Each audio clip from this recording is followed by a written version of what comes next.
శ్రీమాత్రే నమ. జై గురు దత్తాత్రేయ నమ.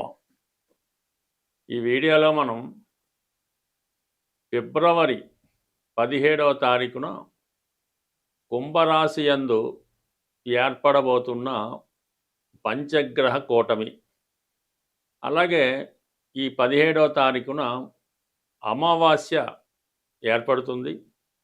అలాగే ఒక గ్రహణ యోగం ఏర్పడుతుంది అన్నమాట. అంటే గ్రహణ యోగం అంటే సూర్యుడు, చంద్రుడు, రాహు ఒకే రాశిలోకి వచ్చినప్పుడు గ్రహణం యోగం ఏర్పడుతూ ఉంటుంది. ఈ గ్రహణ యోగంలో పుట్టినటువంటి జాతకులు ఎవరైనా ఉంటే వాళ్ళు జీవితంలో అనేక ఒడిదుడుకులు, ఇబ్బందులు ఎదుర్కోవడం జరుగుతూ ఉంటుంది.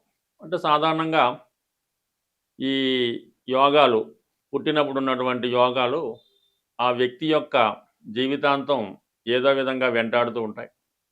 అందుకనే వారు పుట్టినప్పుడు తగు విధమైనటువంటి పరిష్కారం చేసుకుంటే ఆ యోగం ఇబ్బంది లేకుండా జాతకుడు అభివృద్ధికి మళ్ళా కారణం అవుతూ ఉంటాయి. అలాగే ఈ ధనిష్ట 3-4 పాదాలు, శతభిషం 4 పాదాలు, పూర్వభాద్ర 1, 2, 3 పాదాలు ఈ కుంభరాశిలో ఉంటాయి. అంటే ఈ టైంలో ఎవరైనా మనకి ఈ ఫిబ్రవరి 17, 18, 19వ తారీఖు కొంతవరకు జన్మించినటువంటి పిల్లలు ఎవరన్నా ఆ టైంలో జన్మిస్తే వారి జాతకంలో ఈ గ్రహణ యోగం ఏర్పడుతూ ఉంటుంది.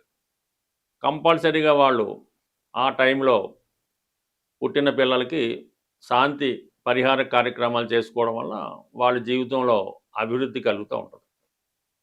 ఇప్పుడు మన ప్రస్తుత 17వ తారీఖున ఏర్పడుతున్నటువంటి అమావాస్యతో కూడుకున్నటువంటి గ్రహణ యోగం, అంటే దీనివల్ల వృశ్చిక రాశి వారికి చతుర్థ స్థానంలో ఏర్పడిన అమావాస్యతో కూడినటువంటి పంచగ్రహ కూటమి, అలాగే గ్రహణ యోగం కూడా ఏర్పడడం జరిగింది. మరి ఈ ఫిబ్రవరి 17వ తారీఖున కుంభరాశిలో అమావాస్య ఏర్పడడం వల్ల, అలాగే అక్కడ ఉన్నటువంటి రాహుతో 4 గ్రహాలు కలవడం జరిగింది.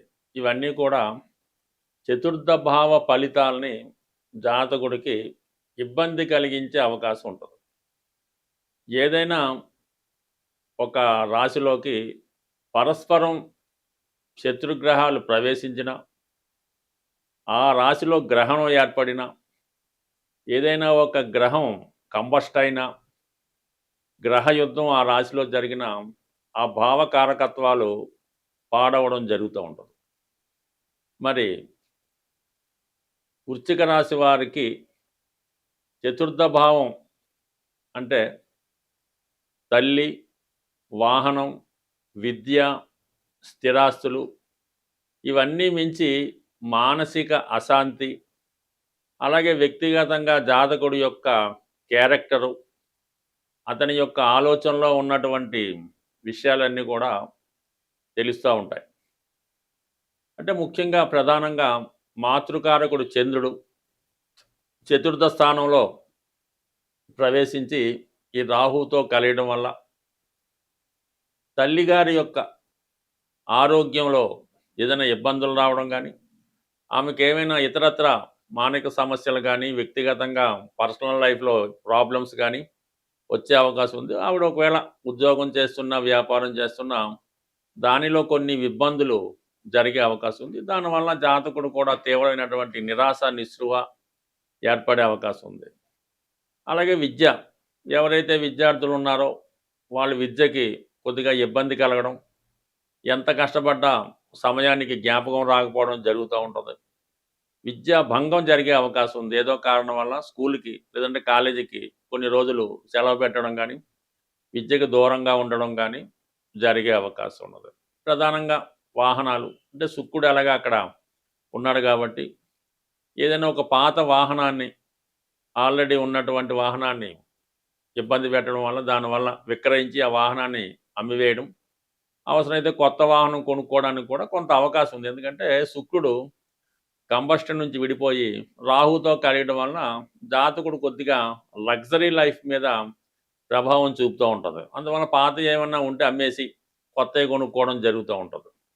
పైపెచ్చు శుక్రుడు సప్తమాధిపతి అవ్వటం వల్ల, సప్తమాధిపతి రాహుతో కలియడం వల్ల కొన్ని వైఫ్‌కి, భార్యకి ఏదైనా విలువైన బహుమతులు కొనడం గానీ, ఆవిడ సంతృప్తి పడే విధంగా ఆవిడకేమైనా ఈ బంగారు నగలు లాంటివి కొనటం జరుగుతూ ఉంటది. ఇదే సమయంలో కొందరికి కొత్త వారితో పరిచయం ఏర్పడే అవకాశం ఉంది. అంటే భార్యకి అనారోగ్య కారణం వల్లో, ఆవిడతో ఉన్న విభేదాలు కావడం వల్ల వేరొక స్త్రీ మీ యొక్క జీవితంలో ప్రవేశించడానికి అవకాశం ఉంది. అంటే రాహు, శుక్రుడు కలిసినప్పుడు ఇటువంటి ఆలోచనలు జాతకుడికి వస్తుంటాయి. కొంతమంది మానసిక వ్యభిచారం, కొంతమంది రియల్‌గానే ఎవరితో పరిచయం పెంచుకోవడం, కొన్ని అనైతిక కార్యక్రమాల్లో పాల్గొనడానికి అవకాశం ఉంటది. ఏదన్నా జూదం, పేకాట, ఏదన్నా ఒక వెళ్ళకూడని ప్లేస్‌లో వెళ్ళడం, ఏదో కొంతమంది కలిసి అసాంఘికంగా ఏదైనా పార్టీ చేసుకోవడం, ఇటువంటి వ్యవహారాలు కూడా జరిగే అవకాశం ఉన్నది. పైపెచ్చు ఇక్కడ రవి, చంద్రుడు కూడా మరి రాహుతో కలిసి ఉండడం వలన కొంతవరకు తల్లిదండ్రులతో విభేదాలు రావడం కానీ, వారితో మనస్పర్ధలు రావడం వలన జాతకుడు వారికి కష్టం కలిగించే నిర్ణయాలు తీసుకోవడం కానీ, ఏదన్నా మొత్తం మీద జాతకుడి యొక్క పర్సనల్ లైఫ్‌లో కానీ కొంత ఇబ్బందులు ఏర్పడే అవకాశం ఉంది. కొంతమంది చతుర్థ స్థానం 2 పాపగ్రహాల మధ్య పడడం వల్ల ఏదైనా పోలీస్ కేసులు గానీ, కోర్టు కేసులు గానీ ఉంటే ఏదన్నా ఒక క్రైమ్‌లోనో, ఏదో నేరంలోనో ఇన్వాల్వ్‌మెంట్ అయ్యి కొంతవరకు జైలు శిక్ష పడడం గానీ, పోలీసులు నిర్బంధించడం గానీ, లేదంటే జాతకుడు కొంతకాలం పాటు ఎవరికీ కనపడకుండా అజ్ఞాతంలోకి వెళ్ళడానికి కూడా కొంతవరకు ఈ గ్రహస్థితి చెప్పడం జరుగుతుంది. బట్ అయితే అష్టమ స్థానంలో గురువు కూడా కొంతవరకు ఇటువంటి అనైతిక కార్యక్రమాల్లో పాల్గొని ఏదైనా ఇబ్బంది పడడం గానీ జరిగే సూచనలు ఉన్నాయి కాబట్టి జాతకుడు జాగ్రత్తగా తన నైతిక విలువలు కాపాడుకుంటూ ఎటువంటి అక్రమ అవినీతి కార్యక్రమాలకు పాల్గొనకుండా చాలా నిజాయితీగా, స్వచ్ఛంగా ఉండడం వలన చాలా సమస్యల నుంచి బయటపడే అవకాశం ఉంది. లేని పక్షంలో మీతో పాటు మీ కుటుంబానికి కూడా బ్యాడ్ నేమ్ వచ్చే అవకాశం ఉంటుంది. చంద్రుడు ఇబ్బంది పడతాడు. అంటే చంద్రుడు బలహీన పడిపోతుంటాడు. పూర్తిగా బలహీన పడిపోవడం వల్ల కొన్ని రాసుల వారికి అది ఇబ్బంది కలుగుతూ ఉంటుంది. అలాగే రవి ఎప్పుడూ బలవంతుడిగానే ఉంటాడు. కానీ గ్రహణం పట్టిన సమయంలో రవి కూడా బలహీనం పొందుతూ ఉంటాడు. కంప్లీట్‌గా ఆ యోగ ప్రభావం వల్ల రవి తన సంపూర్ణ ఫలితాలు ఇవ్వడంలో అశక్తులవుతుంటాడు. ఆ కారణం వల్ల రవికి సంబంధించినటువంటి రాశుల వారు కూడా ఈ సమయంలో ఇబ్బంది పడడం జరుగుతూ ఉంటుంది. అయితే సహజంగా బుధుడు కూడా అదే రాశిలో ఏర్పడడం వల్ల ఈ బుధుడికి రవి వచ్చినప్పుడు ఈ బుధాదిత్య యోగం అనే యోగం ఏర్పడినప్పటికీ అక్కడ రాహు కూడా కలడం వలన అంటే రాహు సాధారణంగా బుధుడికి ఏమి ఇబ్బంది పెట్టడం. రాహు, బుధుడు గురు శిష్యులు లాంటి వాళ్ళు మాట. బుధుడు ఏ రాశిలో ఉంటే ఆ రాశి ఫలితాలలాగా రాహుతో కలడం వల్ల రాహు యొక్క ఫలితాలు ఇవ్వడం జరుగుతూ ఉంటుంది బుధుడు. సో ఆ కారణం ఏంటంటే బుధుడు అత్యంత మేధావిగా మారుతూ ఉంటాడు. బుధుడికి మంచి సహకారం లభిస్తూ ఉంటుంది రాహు వల్ల. ఇది సైంటిఫిక్‌గా పరిశోధనా రంగంలో ఉన్న వాళ్ళకి, బాగా విద్యావంతులకి, మేధావులకి ఇది బాగా ఉపయోగపడుతూ ఉంటది. అయితే శుక్రుడు కూడా రాహు మిత్రులవుతూ ఉంటారు. ఈ రాహు శుక్రుడితో కలియడం వలన ఈ శుక్రుడు సంబంధించినటువంటి రాశుల వారికి కొంతవరకు వారు ఎక్కువగా జీవితంలో ఏదైతే సాధించాలని కోరుకుంటూ ఉంటారో అవి సాధించడం జరుగుతూ ఉంటుంది. ముఖ్యంగా ఏంటంటే ఏదైనా ఒక వ్యక్తితో పరిచయాన్ని కోరుకోవడం కానీ, ఏదైనా ఒక పెద్ద వాహనం కానీ, గృహం కానీ కొనుక్కుందామనే ఆలోచన కానీ, ఎన్నాళ్ళుగానో ఎదురు చూస్తున్నటువంటి వ్యక్తుల్ని అంటే మరి అబ్బాయిలైతే అమ్మాయిల్ని కలుసుకోవడం, అమ్మాయిలైతే అబ్బాయిల్ని కలుసుకోవడం జరుగుతూ ఉంటుంది. అంటే ఇది ఎవరి జన్మ జాతకంలో అయినా ఈ రాహు, శుక్రుడు కలిసి ఉన్నప్పుడు అది ఒక విధమైనటువంటి కోర్కెలతో కూడుకున్నటువంటి వ్యభిచార దోషం లాంటిది అవుతూ ఉంటుంది. సో ఈ విధంగా ఈ 5 గ్రహాలు మరి కుంభరాశిలో కలిసడం వల్ల అక్కడ ఈ రాహు ఉండడం వల్ల అంటే రాహు మొత్తం ఈ అన్ని గ్రహాలని కూడా వాటి యొక్క ఒరిజినల్ కారకత్వాల్ని నాశనం చేస్తూ ఉంటాడు. రాహు ఒక విషగ్రహం, ఒక రాక్షస గ్రహం, ఒక అవినీతికి సంబంధించినటువంటి అనెతికల్ గ్రహం మాట. అతనికి ఇప్పుడున్నటువంటి చట్టాలతో కానీ, ధర్మంతో కానీ, న్యాయంతో కానీ ఏ విధమైన సంబంధం ఉండదు. తను అనుకున్నది ఎలాగన్నా సాధించాలనే మనస్తత్వం ఉంటుంది. అంటే ఒక విధమైన వావి వరసలు ఉండవు. ఒక విధమైన నీతి, అవినీతి ఉండదు.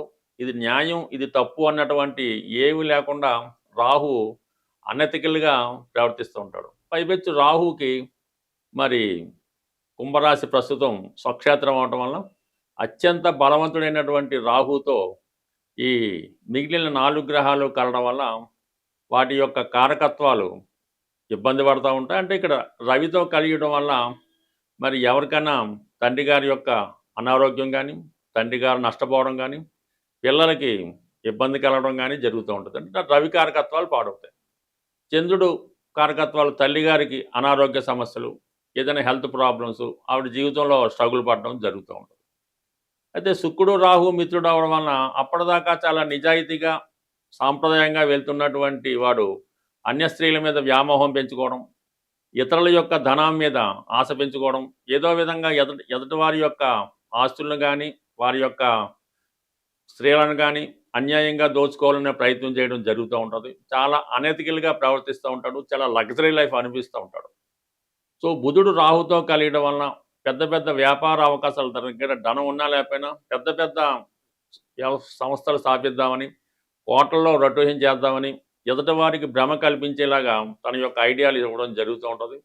సైంటిఫిక్గా తాన్ని బాగా ఇంప్రూవ్గా ఊహించుకుంటూ ఉంటాడు. ఏ విధమైనటువంటి బలం లేకపోయినా, ఎంత ధనం లేకపోయినా ఒక గొప్పగా అతను తను ప్రజెంట్ చేసుకోవడం జరుగుతూ ఉంటుంది. మరి ఈ విధంగా ఏర్పడినటువంటి ఈ 5 గ్రహాల కూటమిలో కేవలం 2.5 రోజులు అటు ఇటుగా మాత్రమే చంద్రుడు ఉండి మీనరాశికి వెళ్ళడం జరుగుతూ ఉంటుంది. ప్రధానంగా ఈ శుక్రుడు మార్చి వరకు ఉండడం జరుగుతూ ఉంటుంది. రవి మార్చి 14 వరకు ఉండడం జరుగుతూ ఉంటుంది. అయితే బుధుడు మాత్రం అదే రాశిలో ఇంచుమించుగా మనకి ఏప్రిల్ నెల వరకు కూడా అందులోనే వక్రించడం ఇవన్నీ జరుగుతాయి. కాబట్టి మొత్తం మీద ఏంటంటే ఇప్పుడు ఏర్పడినటువంటి ఈ అమావాస్యతో కూడినటువంటి గ్రహణ యోగం వివిధ రాశుల వారికి ఏ విధంగా లాభపడుతుంది, ఏ విధంగా నష్టం జరుగుతుంది అన్న విషయాన్ని వివరంగా తెలుసుకునే ప్రయత్నం చేద్దాం. ఇప్పుడు ఏర్పడినటువంటి అమావాస్య గ్రహణ యోగం దానికి పరిష్కారం కరెక్ట్గా చేసుకుంటే ప్రతి సమస్య మనకి సులభంగా పరిష్కారం అవడం జరుగుతూ ఉంటుంది. ప్రతి తిథికి ఒక గ్రహం అధిపతిగా ఉండడం జరుగుతూ ఉంటుంది. అమావాస్యకి అధిపతిగా రాహుగ్రహం ఉంటుంది. అలాగే అష్టమి నాడు కూడా రాహు ఆధిపత్యంలో ఉంటుంది. అందుకనే అమ్మవారికైనా చండీ హోమాలు అలాంటివి చేసినప్పుడు అమావాస్య కానీ అష్టమి కానీ ఎన్నుకోవడం జరుగుతూ ఉంటుంది. మరి ఈరోజు మనకి ఈ గ్రహణ యోగానికి అలాగే అమావాస్య యోగానికి పరిహారంగా అమ్మవారిని ఆరాధించడం వల్ల మనకి సమస్య పరిష్కారం అవుతూ ఉంటుంది. సింపుల్గా కనకదుర్గ అమ్మవారు లేదా ఒక శక్తి స్వరూపం లేదంటే దశ మహావిద్యల్లో ఏ అమ్మవారైనా పర్వాలేదు.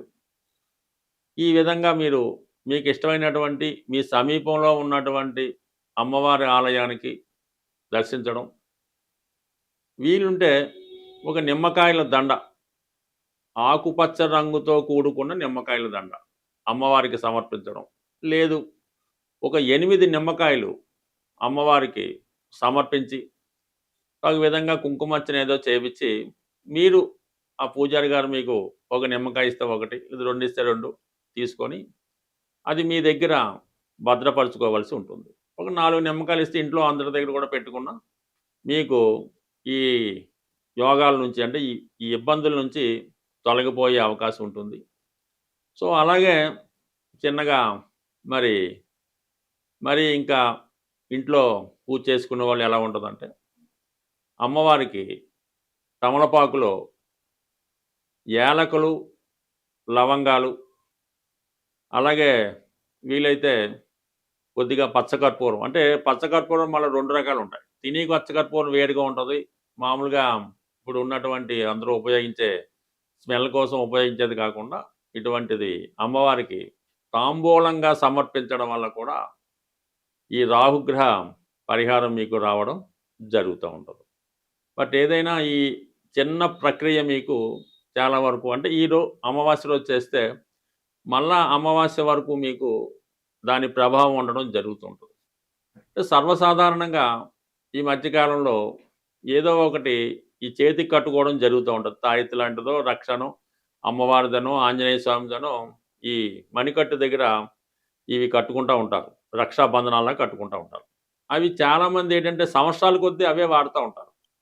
అది సాధారణంగా మీరు అమావాస్య రోజు చేతికున్నటువంటి ఇటువంటి ఈ బంధనాల్ని, రక్షాబంధనాల్ని, కంకణాల్ని కంప్లీట్‌గా అవి తీసివేసి ఏదైనా ఒక చెట్టు మొదల్లోనో, నదిలోనో కలిపివేయటం మంచిది. మళ్ళా మీరు కొత్తది అమావాస్య రోజు మళ్ళా కొత్తగా ధరించడం వల్ల దాని పవర్ మళ్ళా వచ్చే అమావాస్య దాకా ఉంటుంది. అంతే తప్ప అటువంటి ఈ రక్షాబంధనాల్ని, తాయెత్తుల్ని వాటిని ఇలాగా సంవత్సరాలు బట్టి ఉంచుకోవడం వల్ల కూడా అది ఇబ్బంది కలుగుతూ ఉంటది. బట్ ఏదైనా కొన్ని పరిహారాలు చేసుకోవడం వల్ల నమ్మకం బట్టి ఆధారపడి ఉంటుంది కాబట్టి మరి ఇటువంటి ఈ పరిహారం సాధారణంగా చేసుకుంటే మంచిది. సో, ఏదైనా మీరు అమ్మని నమ్ముకుంటే అన్నీ ఉన్నట్టే అని ఏదైనా ఈ గ్రహణ యోగం నుంచి తొలగాలంటే మీరు గట్టిగా పట్టుకోవడం అమ్మవారి యొక్క పాదాలు. ఆ సమస్య అదే మీకు సాల్వ్ అవుతుంది. స్వస్తి.